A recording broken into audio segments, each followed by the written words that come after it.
Salut les investisseurs, aujourd'hui, je vous présente le plan d'épargne en actions, communément appelé PEA. Je vais vous expliquer ce qu'est cette enveloppe fiscale, son fonctionnement et ses caractéristiques en 2025. Section 1, qu'est-ce que le PEA ? Le PEA est une enveloppe fiscale créée en 1992 pour encourager l'investissement des particuliers sur les marchés financiers européens. Cette solution permet d'être totalement exonéré d'impôts sur le revenu après 5 ans de détention. Avec plus de 6,9 millions de plans ouverts, représentant 112,7 milliards d'euros fin 2023, le PEA constitue un produit d'épargne largement utilisé en France. Section 2, les 3 types de PEA. Il existe 3 types de PEA. Le PEA classique a un plafond de versement de 150 000 euros et permet d'investir dans les actions européennes.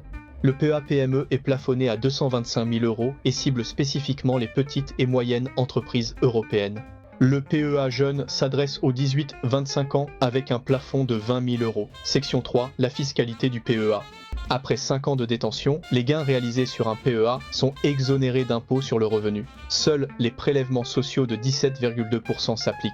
En comparaison, un compte titres ordinaires est soumis au prélèvement forfaitaire unique de 30%, 12,8% d'impôts plus 17,2% de prélèvements sociaux. Tout retrait avant 5 ans entraîne la clôture automatique du plan et l'application de la fiscalité classique. Section 4, univers d'investissement. Le PEA permet d'investir dans les actions d'entreprises dont le siège social est situé dans l'Union européenne ou l'espace économique européen. Les ETF, fonds indiciels cotés, éligibles doivent être composés d'au moins 75% d'actions européennes ou utiliser la réplication synthétique. Cette technique permet d'accéder indirectement aux marchés mondiaux. Sur les 10 dernières années, les ETF MSCI World ont affiché un rendement annuel moyen de 9,64%, tandis que le CAC 40 a enregistré 5,2%. Section 5, Focus XTB. XTB propose une offre PEA avec 0% de commission sur les actions et ETF jusqu'à 100 000 euros de transactions mensuelles. Au-delà, une commission de 0,2% s'applique avec un minimum de 10 euros. La plateforme XC Station 5 donne accès à plus de 1000 actions et près de 100 ETF éligibles au PEA. XTB est régulé par l'AMF en France et supervisé par la CSSF du Luxembourg. Section 6, contraintes et limites. Le retrait avant 5 ans entraîne la clôture du plan et la perte des avantages fiscaux. Les plafonds de versement sont fixés réglementairement, 150 000 euros pour le PEA classique, 225 000 euros pour le PEA PME, 20 000 euros pour le PEA jeune. L'univers d'investissement reste limité aux titres européens éligibles, excluant les actions américaines ou asiatiques en direct. Section 7, données de performance. Les performances varient selon la répartition géographique et sectorielle choisie. Un portefeuille diversifié mondialement via des ETF présente historiquement des rendements supérieurs à un investissement concentré sur le marché français.